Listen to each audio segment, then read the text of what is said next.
Rolling. Hey, this is Shane Murphy, and you're watching Jake Out Loud. Is that thirst quenching? That's delicious. That is delicious. All right, what got you into music? What was the thing that you decided? Music. I mean, you're in high school. You played. Well, the major mistake of my life. Yeah. What drew you to an instrument? Parental influence? No. Parents not musicians at all? No, they were musical people. They liked music. My Right. mom used to sing around the house. My mom used to sing in little show bands when she was like 12 or 13, and then. Okay. And my dad was always into Fats Domino and hits of the 50s and Elvis and Johnny Cash and all that stuff. But my cousin Emmett's brother Danny, he was the guy who first got into guitar, and he sort of would give people guitars to borrow. Oh, really? So he sort of started the band, the family band, which was called the Ropes.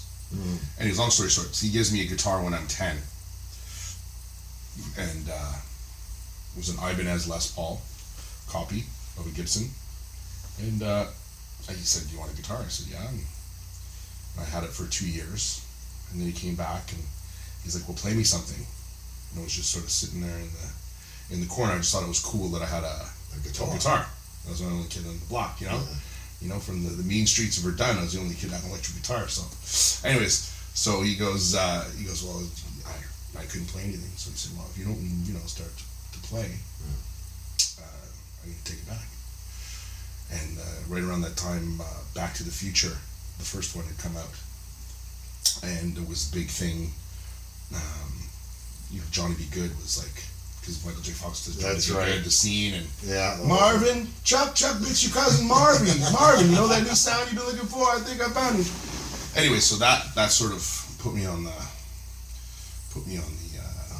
path, and I switched from I moved from Verdun when I was a kid, when I was 13, to NDG, and I moved right beside Loyola.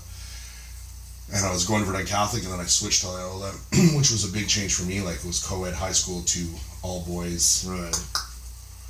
Serious school. But my mom was like, "You're going to Loyola?" And I was, upset, whatever.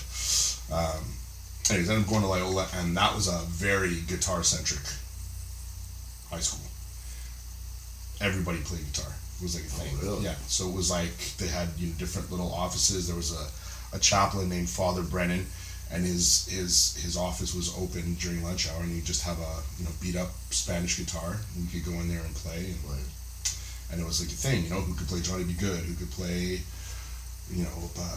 Well, who taught you the chords and stuff here? Everyone just picked them up somewhere and taught each other? Yeah, well, I mean, my cousin Emmett, like I said, gave me my first real guitar lesson. Yeah.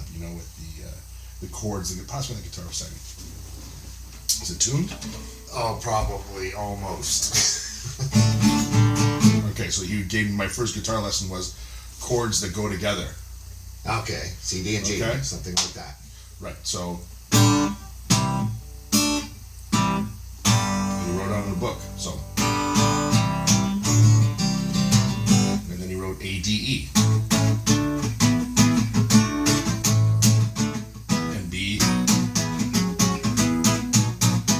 And if you know those three chords. You get to play a lot of stuff. Down to Louisiana, close to New Orleans. We're back up in the woods of Mommy Evergreen. Did it still lock and we're on D. Earth and wood, lived a country boy by the name of Johnny B. Good. It never, and so on and so forth. So that was my first. You should be wearing this shirt. I wore it for you. Lord of the Street. You shall not play Stairway to Heaven. Oh yeah. Sorry, did I answer the question? I tend to meander. Yeah, pretty much. No, that's good. I asked you where you got your whole start and where you were going with it, and how you got. And that was the big thing. So the big thing was the talent show. It was the talent show at. I remember going. They had a very well organized, because they had the sister schools, Villa Maria, Sacred Heart School, Queen of Angels. So they would have a joint talent show.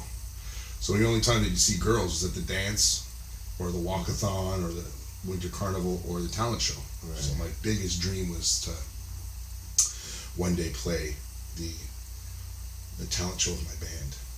And I was and I still bug the guy. His name's Sean Scanlon, and I see him every so often, and every time I point him and he just rolls his eyes.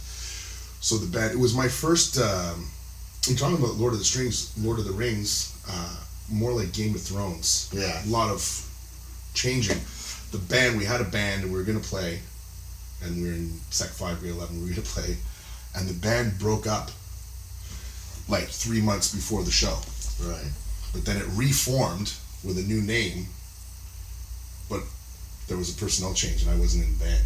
Oh, no. Anyways, yeah, so whatever, it's just me and, But me and the drummer were beefing, so. Yeah, but you were the guitar player and the singer, were you? I wasn't the singer, which is, funnily enough, that's when I started to sing.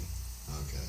So that little tiny high school drama thing, like, you know, you get all upset. Oh, yeah. Sort of, you know, he didn't know, he was just wanted to get this guy out of the band who was giving him a hard time because he wanted to run the band. I was like, well, I'm going to start singing so that, you know, if I'm not going to get kicked out of my own band because you can't kick me out because it's my band. It's my band now, and I still played in other people's bands, but that as silly as that sounds, that first sort of episode is what started me singing and be able to lead my own bands and play gigs by myself, you know. So strange, eh? And then little moments. Yeah, but they change everything, right? Yeah, that was probably that 16-year-old kid, and I know who he is, and his old man had a lot of scratch. They used to buy guitars like. Oh yeah, because his little brother played guitar. He'd come in, he said, "Oh, my brother got a '57 Strat, and my brother got this, and my brother got that. I just got a new pair of Ludwigs, that. I was just like, man." Anyways, yeah, you're taking me down memory lane here. I'm gonna start crying. It's like Barbara Walters. What type of tree would you be?